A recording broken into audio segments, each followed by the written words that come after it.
Well, let's get into this now. The President has today extended the South African Revenue Service Commissioner Edward Kieswetter's term by 2 more years. This is in a bid to ensure stability.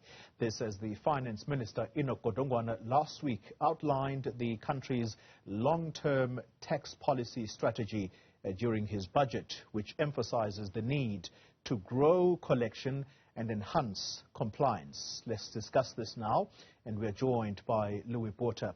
He is from Cliffe, Dekker, Hofmeyr, and he's with the Tax Exchange and Controls Division. Louis, good evening to you, and thank you for your time. Perhaps let's start by getting your thoughts on the Commissioner of SARS getting an extension of 2 years in office, and the understanding here is so that there is stability, it is said. A good move? It's a sensible decision, Molly. I think under Commissioner Kieswetter, we've seen the rebuilding and modernization of SARS after the Newzroom Commission and the findings that it made. Of course, in terms of the legislation, also while a commissioner is appointed for a 5-year term, that term is renewable, and this is not without precedent. We have Praveen Gordhan, for example, who served for almost 10 years as commissioner. So I think within the context where we've seen these improvements within SARS, where elections have become even more important within the context of low economic growth, I think it is a sensible decision, and definitely one that will promote stability going forward. So let's get into the nitty-gritties then. What does it mean when the authorities say they want to enhance tax compliance, and perhaps let's get the progress that's been made in that regard? So really what that means is in very simple terms, is to collect tax in all places and from all persons and from all companies where it is due.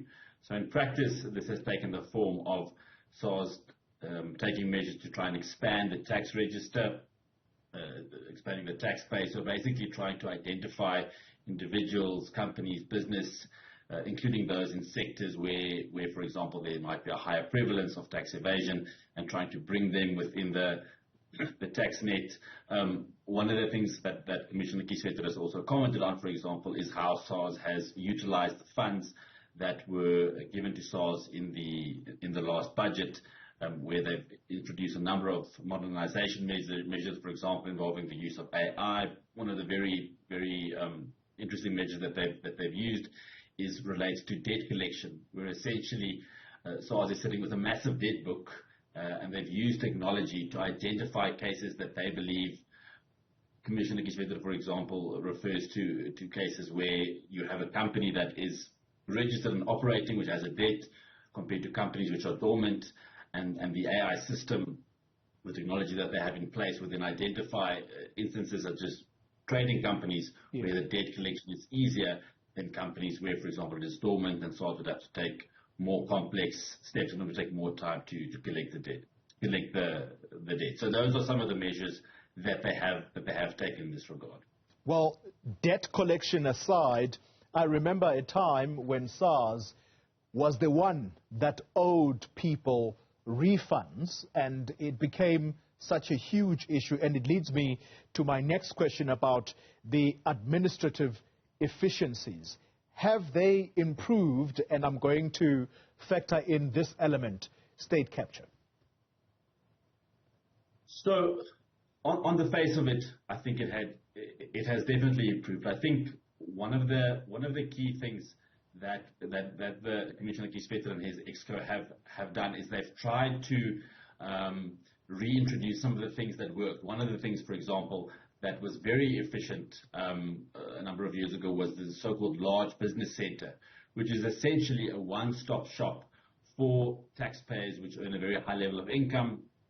The rationale behind it being that these taxpayers bring a lot of tax revenue, and so as to make it easier for them to resolve any tax issues that they may have. So the reintroduction and the proper establishment of the large business center is one of the things that has improved.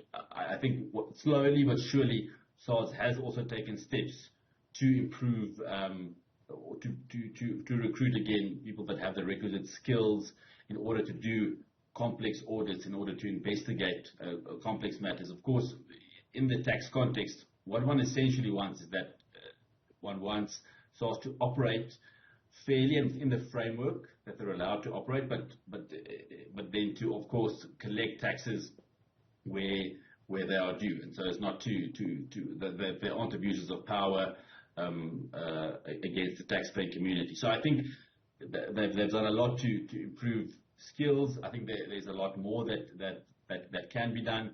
They've clearly utilized technology. They've clearly utilized the additional funding that has been provided to them.